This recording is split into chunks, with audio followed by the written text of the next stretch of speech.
Hello guys and welcome back to the channel. Today I finally have my Premier League predictions for this upcoming season. Now I've done League 1, I've done the Championship, now it's time to move up into the top tier and to do the Premier League.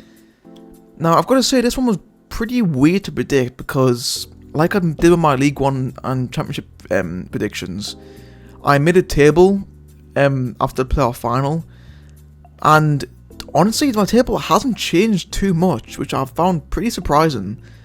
I'm not gonna lie, I don't know if that's just because my knowledge of the Premier League getting rusty, or whether just because each team hasn't really changed as much as I thought they would. But we'll carry on anyway. So similar to how I'm doing the last predictions, we'll start with the bottom three and then work our way up. I'm gonna do something a little bit different though, so I'm gonna do my bottom three, then I'm just gonna release the whole top half, then the first 4 teams in the top half, including Conference League, and then I'm actually going to do third through 6 in one, because I think definitely the top 4 spots were definitely the hardest ones to predict, especially the last 2. I found those ones are the hardest one to predict out of all of them, but wait and see. But I think without further ado, let's get into this. I'm moving my mic over actually. So starting off with my bottom 3, it's pretty box standard. I think like apart from 18th, it's what you'd expect. Start off at bottom, we do have a Bournemouth. I'm just not convinced by them whatsoever. You know, they've still got a lot of Championship quality players. Some who played in League 1 not too long ago. I'm looking at Kiefer Moore and Jamal Doe in particular.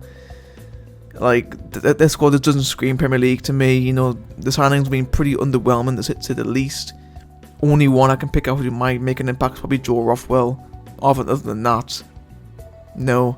Scott Parker is not really a Premier League manager. Like, just look what happened last time with Fulham. Just like no effort at all to stay up. It's just pretty sad, to be fair.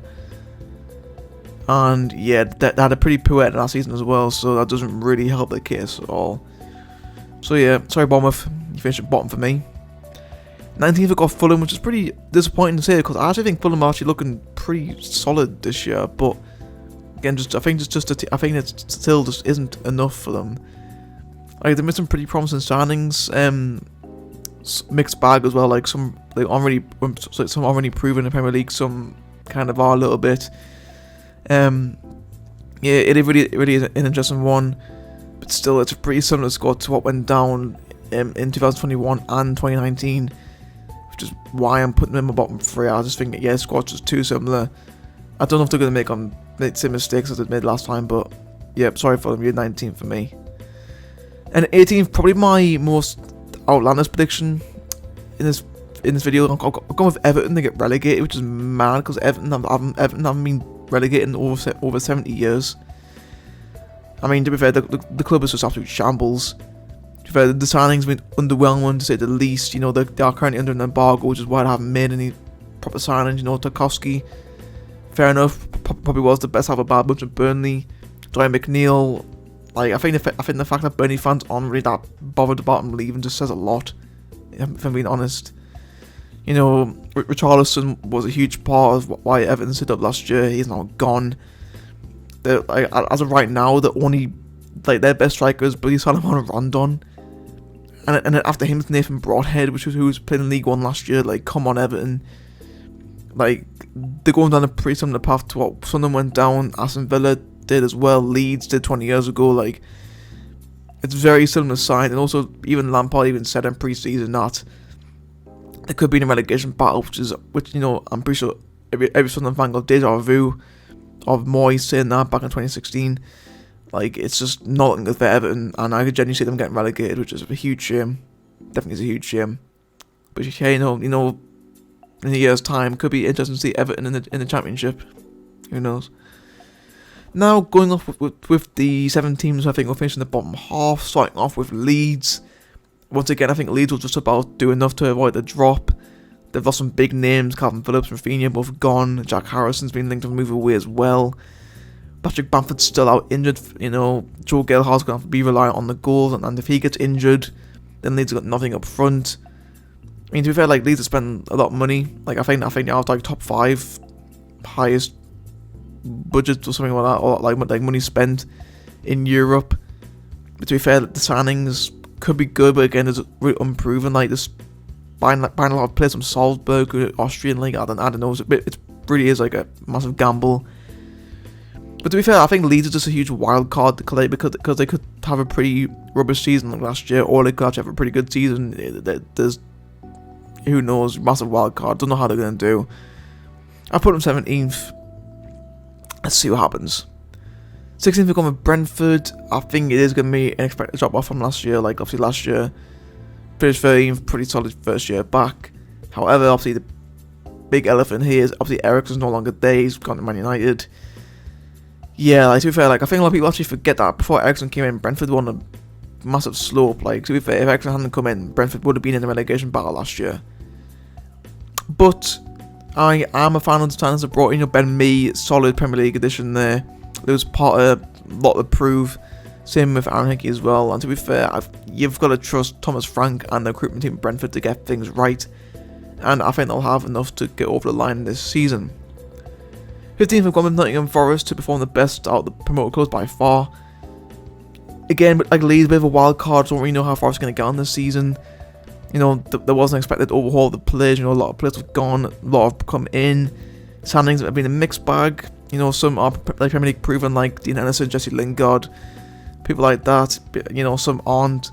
So it's definitely going to be an interesting one there. I mean, like Bournemouth and Fulham still got quite a lot of their players from the Championship who probably wouldn't get in any other Premier League teams. But to be fair, I think the teams below Forest got a lot less quality, which is the reason why I put them so as high as I put them. Again, like Leeds, a massive wild card. Don't know how they're going to get on. 14th, we're going with Southampton. It's a weird one, Southampton, because they always seem to just avoid relegation every year, even though they fucking lose. Like if you're on Twitter, you'll probably seen the football conspiracy theory page. And one of the conspiracies was that Southampton just always seem to lose every game, but always comfortably survive. Like, yeah, I think one goal that Southampton probably will have this season is to not lose 9-0. Yeah, I think if they avoid losing 9-0, I think they'll be happy. They've kept the squad together, which is, I suppose, important. Signings, however, have a little bit improving, so yet to see. But again, like Forest, I think just the teams below them got just less quality, which is why I put them where I put them. 13th, again, a little bit of an outlandish prediction. We're going with Leicester in 13th. It's not looking good for Leicester right now, if I'm being honest. Haven't brought any signings in. A lot of the first team players have been linked to moves away. You know, James Maddison looks to be leaving. Fofana could leave as well. Like, a lot of players being linked away. To be fair, last season wasn't great. Like albeit they were in the European competition, but still look pretty shaky. Like, albeit the end of the season well, I don't know. To be fair, Rodgers isn't really convincing me, and I believe he probably will get sacked this season. And to be fair with Leicester, I just think they could be in for a pretty tough time this season. 12th, we're going with Brighton. Again, like Brentford, I think people are expecting Brighton to drop off a little bit this season. You know, just lack of signings, haven't really brought so many players in, and on the ones I've brought in are improving. Bissouma's gone, which is a huge loss for Brighton. Also, Cucurella looks set to follow him as well. Still haven't got a goal scorer at Brighton, which I think is the reason why they didn't really push Europe last year. Because, you know, I think with Brighton, everyone can see that the squad there is got potential, but their XG is just so high compared to what they're actually doing. They haven't got a goal scorer. Like, they can easily create chances, Brighton, but haven't got anyone to put them away. And to be fair, last year has had a few sticky spells, which I'm sure is going to crop up again this year. Again, Brighton. I think 12 is still a pretty good finish for Brighton. No, I think they should still be happy with 12, but again, unless they get a goal scorer, and I can't see them getting any higher. And finally, in 11th, I've gone with Crystal Palace. A little bit of a toss-up between them and 10th, who would finish where, but I put Palace on 11th. Pretty good first year under Vieira, pretty strong finish. Kept the squad together, which is important, obviously. Decent signings are made so far. Definitely some wild cards of how they could do. But to be fair, the Palace, I think, like Brighton, the squad's got a lot of potential. So yeah, I think 11 will be another good year for Palace. Now moving on to the 4 teams I think will finish in the top half, including the Conference League spots, and this is where things start to get a little bit more a little more like chop and change. Like these teams could finish in anywhere in this range. However, I've gone with Aston Villa finishing 10th. They simply need to do better than last year. Like last year was just atrocious. Like 14th. Well, that's with that squad. No, the squad's more good enough. Coutinho's now here permanently. Jacob Carlos is coming as well.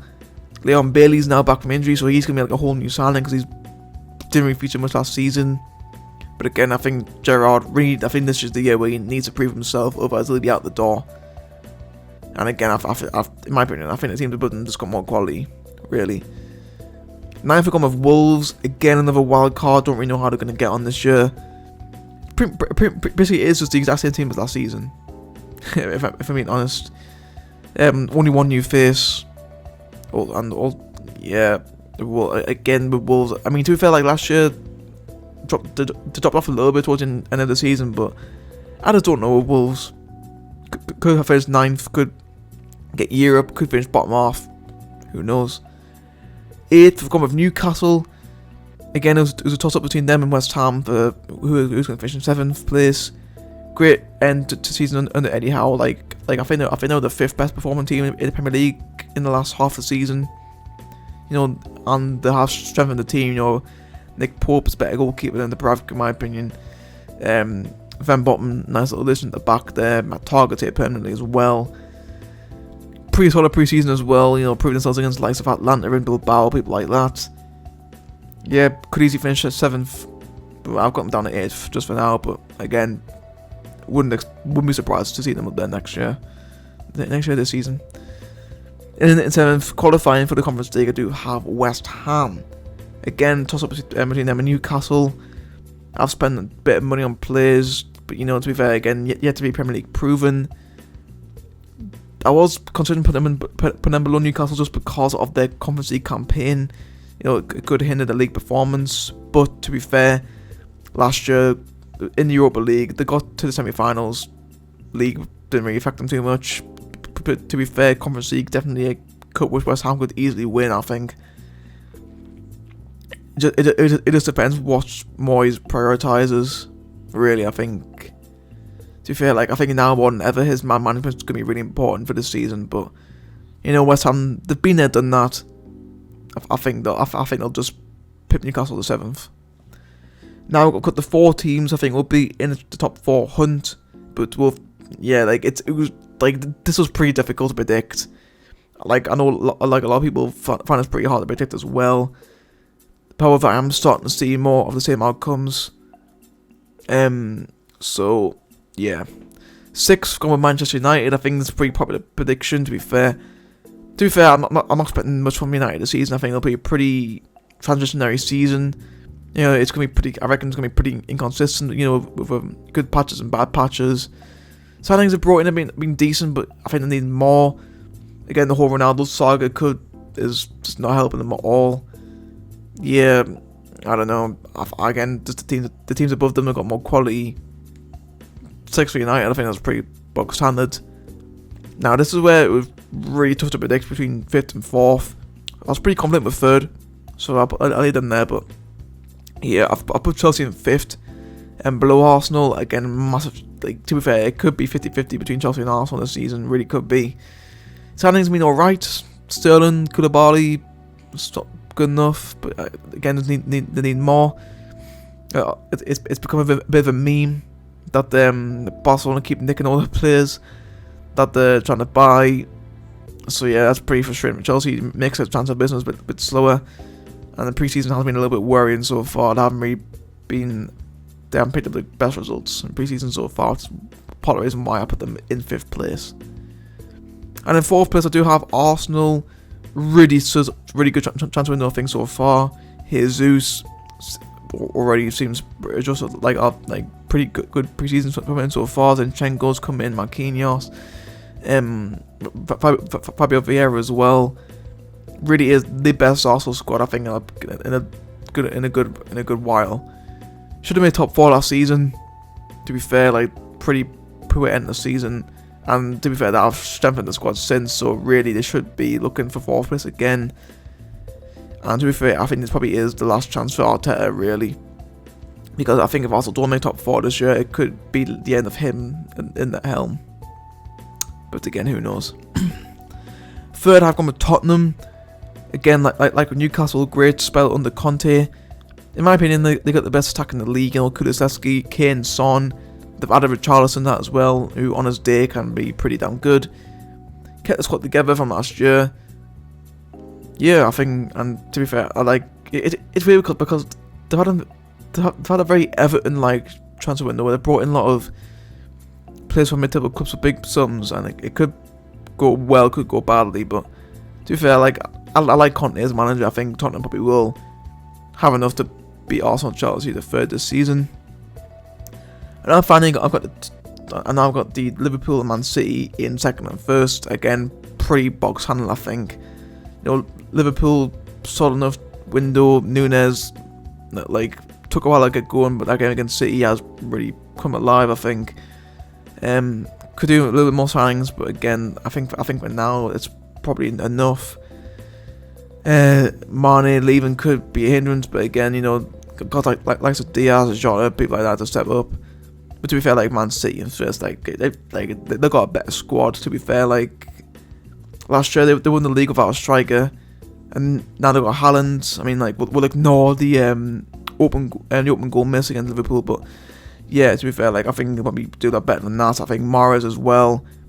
Now that Sterling's gone, I think Mahrez has got a lot of chance to really shine because I think he is really underrated. And to be fair, I think he probably is on par with Sterling, in my opinion. And to be fair, again, it's just it's a no-brainer really. They've got the best squad in the league by a mile. Again, we'll probably be going for the Champions League again. But that didn't really seem to top them last year. And yeah, I think City will win the league for the third year in a row. I think. Yes. Sorry.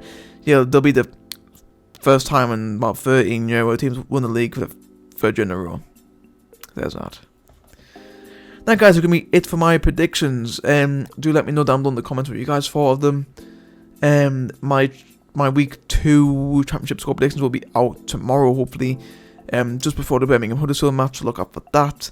Hope you guys enjoy. If you did, then be sure to give it a like, and also subscribe if you are new, turn on post notifications, and I'll see you guys next time.